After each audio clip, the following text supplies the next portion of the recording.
And I thought after talking to you last May, I thought that it will be wonderful if you will tell actually the people how it all started, because I found this story fascinating. I mean, not every day you can meet someone that invented a new sport in your life. So my first question is actually that that in May 2024, the Israeli men's 60 plus team competed in the World Championship at Chesterfield FC Stadium. We have learned that this is where the walking football was born or created. So can you tell us a little bit about yourself, Chesterfield FC, the community, and the early days, of course? Yeah, of course.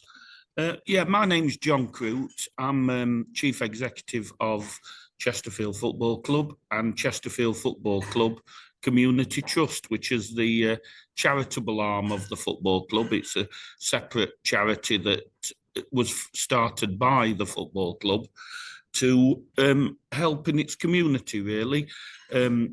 Football has a special place in people's heart in England. And it's very, very much, we're one of the world's oldest clubs. We're about the fourth or fifth oldest club. We were formed in 1866. So we really are part of the fabric of the town. We're the only professional club in the town. So we have a special place, really. I've got an unusual story, really, personally, for being a CEO of a football club. I went to school close to where the stadium used to be. We moved to a new stadium 15 years ago. And I used to call in every day after school. And I went in one day and they said, "Can you help us tomorrow? We've got no Match Day magazine program sellers." So I said, yeah. I was about 14, 15. And I've never left, really, to be honest. Because of my local connections with the club, the community side of it has always been a passion, really. It's far more than just what happens on a Saturday afternoon playing football on the grass in our stadium. And in around 2009, I formed the club's new charity, and virtually every professional club in England has a community charity to engage with supporter base. And I formed the Chesterfield FC Community Trust. And around that time, we were sourcing funding grants for projects to deliver. And one thing that was always important to me was to engage with the more mature supporter, shall we say. The English Football League were working with the charity at that time and offered, I think from memory, it was 35 grants of £20,000 each to work with over 50-year-olds. And I applied. So out of the 72 professional clubs in the English Football League, there were 35 opportunities to get £20,000, which was to be spent over 2 years. And I applied and was successful getting one of the grants. And the next stage in the process was we were invited to Manchester United's former training ground, which is over in Manchester at the Cliff, which is about an hour away from Chesterfield. And it's where all the great legend players from Manchester United over the years, Bobby Charlton, Dennis Law, David Beckham, have all trained and gone through the Manchester United system. And they had a presentation day, the English Football League and Football Foundation, on advising what they wanted from their grants that they were giving. There were 35 in the audience, and it was about working with older people and getting trying to get active, but also about loneliness and the social side of getting older people together. And they were saying it might even just be playing bingo, playing chess, playing drafts, cards, anything at all. And as I sort of came back from Manchester that day, I was thinking, well, one thing I've always found in my work with our community trust is when football's involved in the activity, we get far more participants. So I thought somehow we need to make football accessible for older people or people that might struggle. So I sort of thought, well, okay, well, what are the barriers to older people playing it? And I thought, well, running potentially, not always, but potentially could be. So I thought, well, what about walking? So I sort of thought, well, will it work? And then I thought, well, actually, if everybody's walking, it might do. And then I sort of took out heading and slide tackles and anything. In my mind, it was very much just in my mind at that stage. Anything that I thought might be prohibitive for people with limited mobility. And I got back to Chesterfield and I spoke to some of our coaches and the next day, and I said to them, look, I've applied for this grant. We've been successful. We've got it. I've been to Manchester United. These are the things we can do. It was just a normal team meeting, really. And I said, look, I've had this idea, walking football.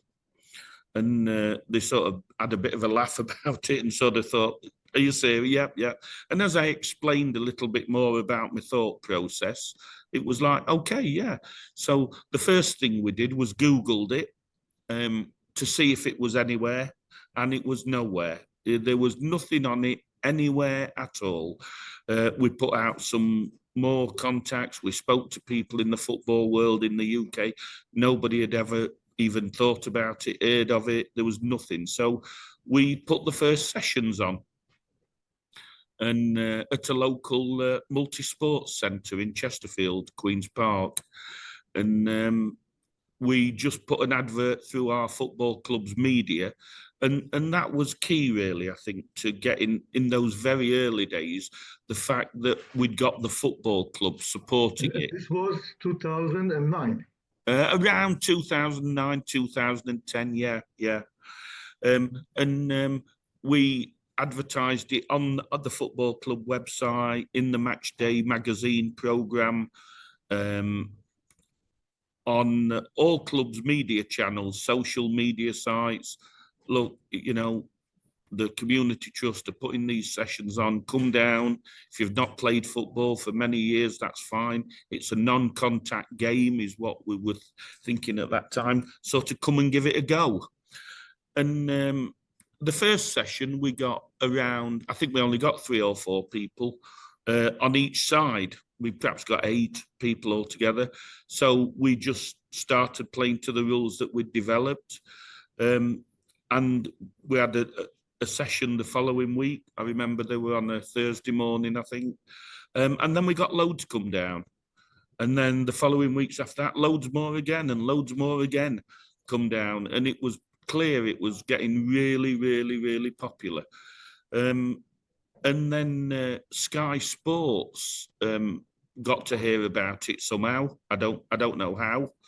And they rang us up and said, look, you know, we've heard about you doing something called walking football. We said, well, yeah, we are. And they said, we explained a bit about it, and they says, can we come and film it? Can we come and see a session? So we said, yeah, of course you can. So they came down and filmed it, and it went on Sky Sports News across Europe, which was great for publicity. And then the following week, we had loads and loads and loads of inquiries. We just couldn't really cope with it, to be honest. We then helped anybody that we could that wanted to sort of play the game. The inquiries came from charities. So this is actually running to my second question. So I understand that actually there are 8 players that are really were the first on the moon.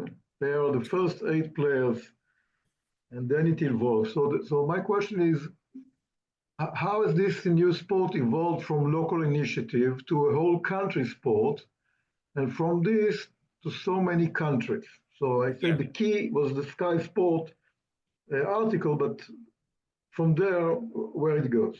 Yeah. Well,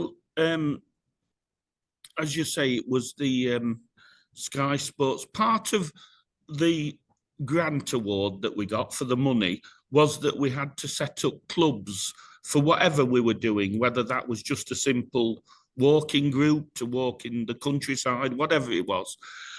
So we, from the people that arrived on those first days, we formed, I suppose, what you'd call and are the world's first walking football club. We call our club nickname is the Spyrites, and we called them Senior Spyrites, and they formed their own football club. Obviously, they were the only club in the world, so they'd nobody to play, so they had to play amongst themselves until other groups were formed. So yeah, and that club is still in existence now.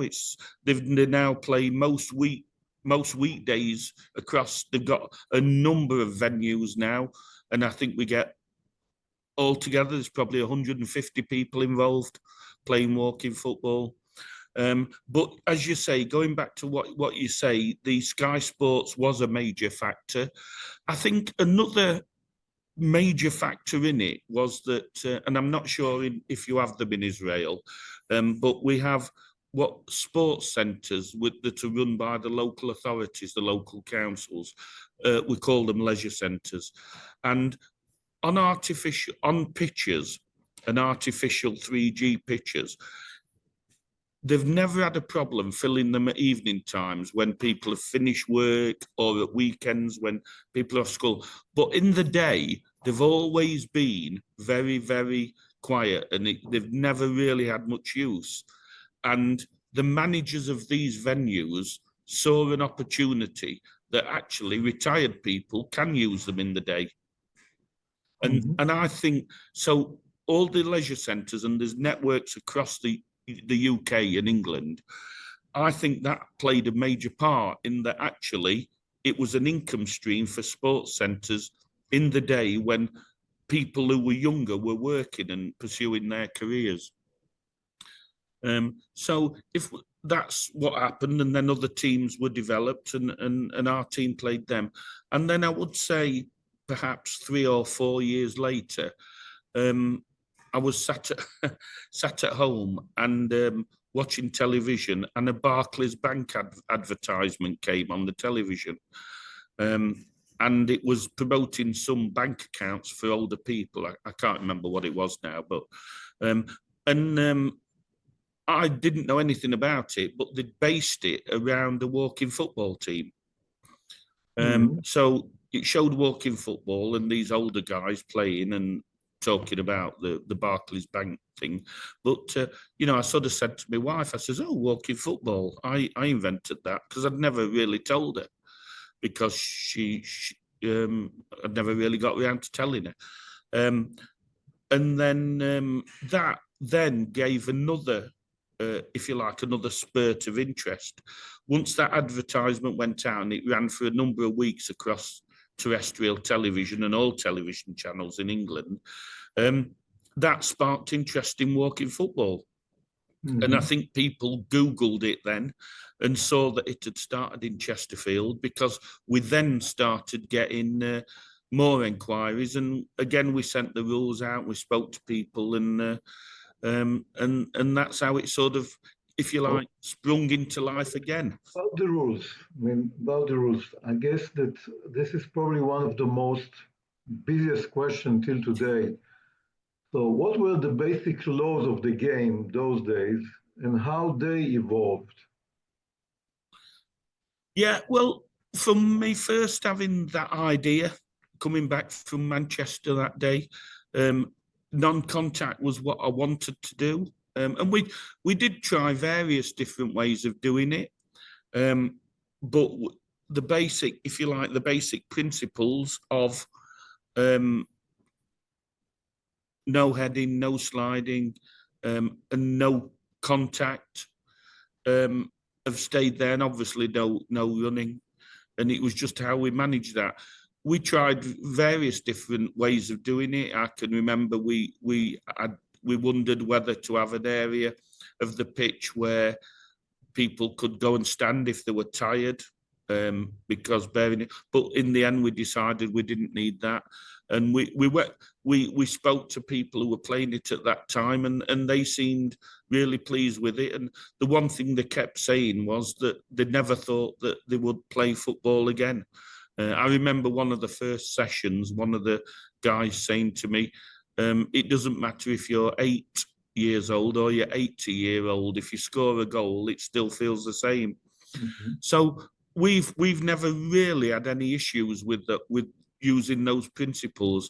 Ideally, we could do 6-a-side. We spoke, do we do 6-a-side, 5-a-side?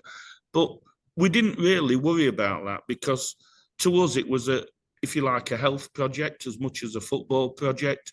And we just wanted to get people playing. And do you know what? If 5 guys turned up, then we played, or 6 guys, we played 3 against 3. It was about getting people to do it and to play it. And that was key for us, really. So I guess that rules are coming, of course, with some organization. So when did you feel that some organized or some organization needs to talk to all those groups that are started to spread all over the UK, and hopefully maybe working together, having the same rules, etc., etc.? Yeah, I contacted the English Football Association in those very early years, say 2 years in, when it was quite clear it was growing, and we'd by then started getting contact from across international countries asking about the rules. So I contacted the English FA, and to be honest, it didn't feel in those early days they didn't really take it seriously. They didn't really they didn't know about it that much. So we sort of went on our own with it, really. And yeah, I have seen over the years varying different rules. We definitely have goalkeepers in England. That's how we do it. I know in some places, I think particularly Germany and Holland, they don't always have goalkeepers, and Belgium, but we certainly did. But I'm more relaxed about the rules, unless it's in competitions, because I think it's more important that people play and enjoy it, rather than hard and fast rules. You can't do this, you can do that. I was recently in Florence, in Italy, of guests of the Italian Football Federation, who were doing a project on behalf of UEFA. And UEFA, I think, have actually done it really well, in that they've brought out almost a 2-set model. I don't know if you've seen that. Talk a little bit about UEFA, because this is actually the current days of walking football. But I do have a question regarding something. Do you think that walking football is the correct name for this sport as it is today? Would you call it walking football today? Yeah, definitely. I think there has been talk of it being other names. But I think, if I'm honest, that's probably because people want to use it more for their own ends. If they have a different name, a unique sport, then they can register it as that. Whereas certainly in England, if it's walking football, it does come under the English FA. And now, I would say after 7 or 8 years from when it first started, they now embrace it. They want to do more with it. They understand it better, as do UEFA now. So I think it undoubtedly is the right name. I think if, there's been talk of other names like walk ball, but it wouldn't get the engagement, I don't think, across the world. People know what football is. I understand that in some countries it might be walking soccer, like in America, because that's what they call it, and that's fine. But I think it's really important it stays as walking football, and that's what it should be called. People understand it then. I mean, if it's got other names, they might not understand it as much. Some people say that maybe the idea of safe football, or because the walking, for some people, the minute they hear the word walking, they don't want to deal with it, because how can you walk in football? So this is probably the reason why I'm asking if walking football is the right name. Yeah, no, I think it's great to engage with people. I think, and I understand what you mean, because when we first started in Chesterfield all those years ago, we did walking football, and then about a year later, we'd got some. I remember distinctly, we'd got people who'd been coming for a year playing, and they were by that time more fitter than they were the year before, because they'd played every week, and they wanted actually to do a bit of light running rather than just walking.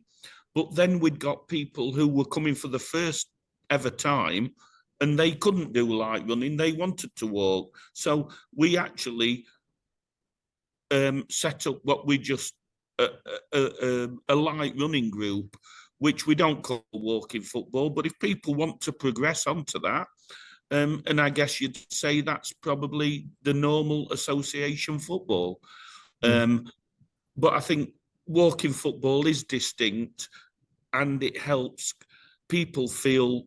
I think people would potentially be put off if they'd not done any activity for a lot of years, and suddenly it was play football, whether that's light running football or running or whatever, whereas walking gives a sense that actually come and give it a go.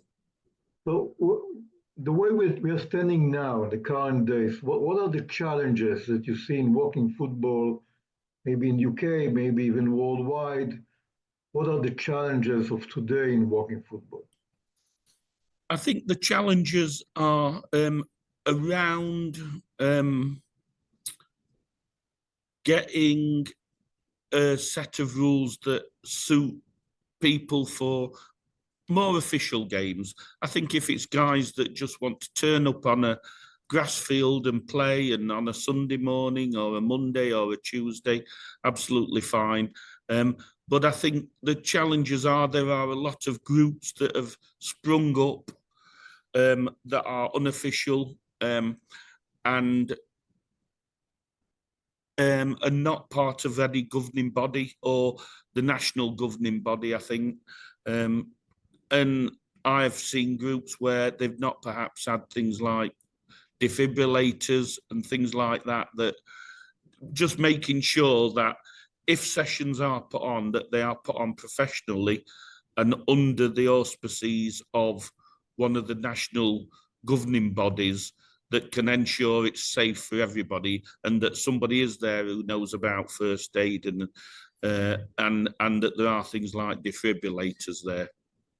We'll take the word safe, because I think this is an important word, safety. One of the things that we are promising, or we try to promise the newcomers of walking football, is that it will be safe for them. So I think the challenge of safety is very important in this game. Yeah, I think that's what do you feel about it? Yeah, I think you're right, and I think it's a confidence thing. I remember on that very first session, when I went to the presentation at Manchester United, they were saying there, the people that were delivering the presentation, it's very important that people from that age group are there to meet newcomers when they come. Don't have younger people there that are doing it. Try and get some older people, their peers, because it gives them confidence. And I think the fact that it's walking and the safety, that is the major factor. I mean, it's always a major factor, safety. But once they've got a bit more confidence after a few months, then it's fine. Okay. Last question for me is, what are the short terms and the long term challenges that you see for walking football? A year and more years ahead. Yeah. I think one of the things I've noticed is personally that it's growing and growing, and I think that is great as long as we've already mentioned, it's done safely, and that's good. I think to have some sort of national centre, certainly in England, for walking sports and walking football, because I find that organisations don't always understand older people. They still think a lot football is for younger people, and I think I get contacted. I mean, an example was I was contacted by a few months ago by the New York Times, and they contacted me because apparently walking basketball is now played in America, and I think they'd contacted the groups that had started playing walking basketball and said, well, where did you get the idea? And they said, well, walking football, and we thought we'd adapt basketball. And I know certainly now in England, there's things like walking cricket, there's walking tennis. There's a whole, what it's done, and it's one of the things that I'm really, really pleased about, is it's opened it now to a walking network of sports, if you like. England netball are now doing walking netball. And they contacted me at one point to say for the wives of the guys who were playing walking football. The volleyball of... Yeah. And I think that, that's great. So I think it's opened up more than just walking football. And it would be great to have some sort of... Now UEFA have launched their toolkit.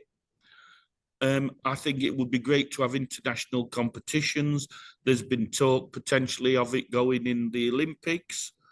But, let's just see how it goes. I think for me, that's great. The most important thing is that people enjoy playing it and it gets them fit and active. Because one of the things that we've found in England over the years is that walking football was very good at the most difficult part of getting older people active, and that is that actually getting them from sitting on a chair to doing something active. And that first step is massive. So yeah, I played football and I enjoy walking. Oh yeah, I could do that. I'll give it a go. And then from that, and we've found this, that they then start doing other things. They go on cycle rides and they start going on walks in the countryside. They do a lot more. But that first walking football was, if you like, the first step, and to help them change. And I think that is great as well.